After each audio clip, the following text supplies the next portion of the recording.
Epstein file का जिन एक बार फिर बाहर आ गया है। जी हां, एप्स्टीन फाइल जो ईरान और अमेरिका की इस लड़ाई के बीच कहीं खो सी गई थी, फाइल ढूंढने से मिल नहीं रही थी।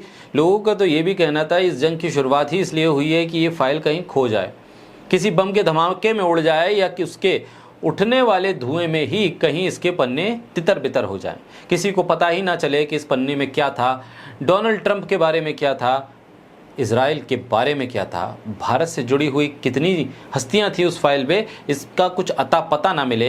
इसलिए लोगों को लगा कि इस जंग के मुहाने पर पहुंची है दुनिया तो एप्स्टीन को भूल गई होगी। एप्स्टीन ने जो मेल क्रिएट किए, मेल जनरेट किए, मेल जो भेजे, उस पर जो जानकारियाँ थी बहुत ही विस्फोटक थी। अब उस पर से अब एक बार फिर एक नई जानकारी सामने आई है। रिंकू, हाँ जी, ये देख, आगे तो चले। सत श्री अकाल बीजी। सत श्री अकाल पुत्र। अब साफ दिखाई दे रहा है बीजी। बहुत साफ दिखाई दे रहा है। बीजी इतने टाइम बाद नए चश्मे बनवा ही लिए। किसी अपने ने पैसे भेजे और हर महीने पैसे भेजेंगे। वाह, ਫੋਨਾਂ ਤੇ ਟੂ ਟੂ ਹੋਊਗੀ ਤੁਹਾਡੇ 1 ਤਰੀਕ ਤੋਂ ਬਾਅਦ। ਇਹ ਤੁਹਾਡੇ ਪੈਸੇ ਨੇ, ਇਹਦੇ ਨਾਲ ਕੋਈ ਅਮੀਰ ਨਹੀਂ ਹੋ ਜਾਣਾ ਤੁਸੀਂ। ਮਾਵਾਂ ਭੈਣਾਂ ਨੂੰ ਸਤਿਕਾਰ ਦੇ ਕੇ ਮੈਨੂੰ ਖੁਸ਼ੀ ਮਿਲਦੀ ਹੈ ਇਸ ਗੱਲ ਦੀ। मुख्यमंत्री माँ बेटी सत्कार योजना, आपका अपना भगवंत मान। जानकारी भारत से जुड़ी हुई है और जानकारी हैरान करने वाली भी है।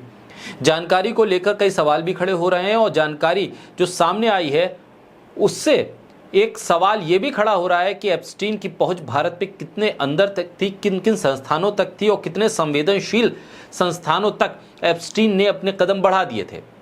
तो मानो कि ये एप्स्टीन न होकर दुनिया भर में फैला हुआ एक ऐसा नेटवर्क था जो दुनिया के एक संस्थान से दूसरे देश के दूसरे संस्थान तक कनेक्ट किया हुआ था।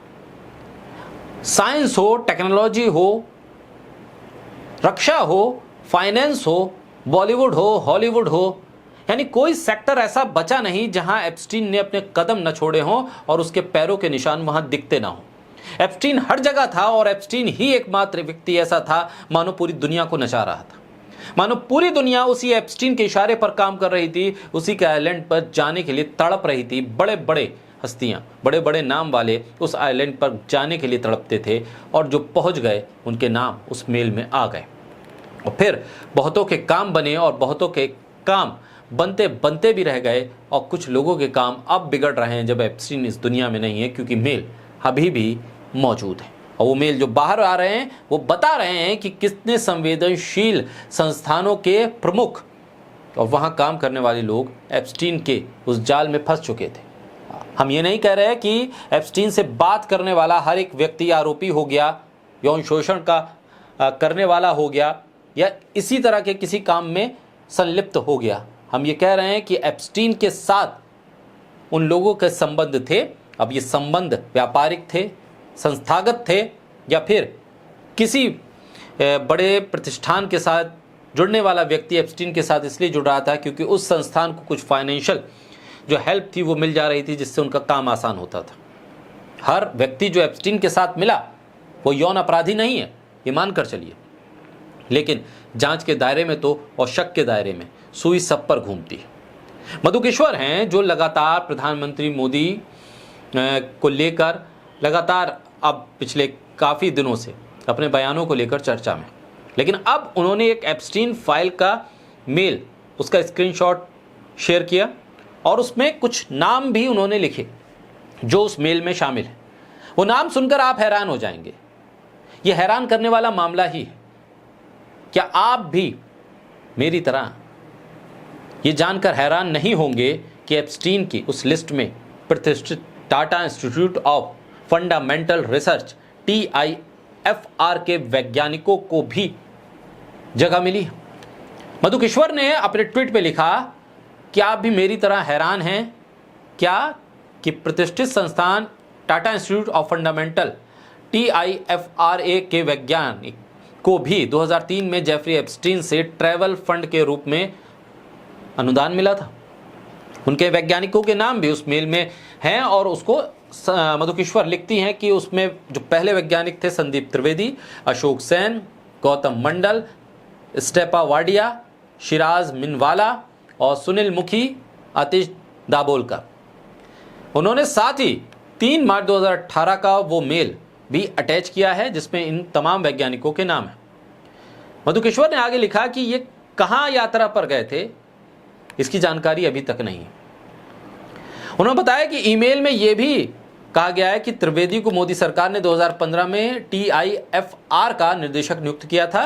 वाडिया बेंगलुरु स्थित international centre for theoretical sciences ICTS के संस्थापक निदेशक थे। अब सोचने वाली बात है, मधुकेश्वर कह रही हैं कि इन वैज्ञानिकों ने एप्स्टीन के लिए कौन सी उपलब्धि हासिल की थी, एप्स्टीन के लिए ऐसा कौन सा काम किया था, ऐसा कौन सा कारनामा किया था और जिसके बदले में उनको ये ट्रैवल फंड मिला। मधुकेश्वर यहां पर एक सवाल और उठाती हैं जो गंभीर हैं। उन्होंने कहा कि क्या इन्हें भी, इन तमाम लोगों को भी बदले में कथित तौर पर यौन पार्टियों से पुरस्कृत किया गया था? क्या ये भी यौन शोषण या यौन अपराध में शामिल थे?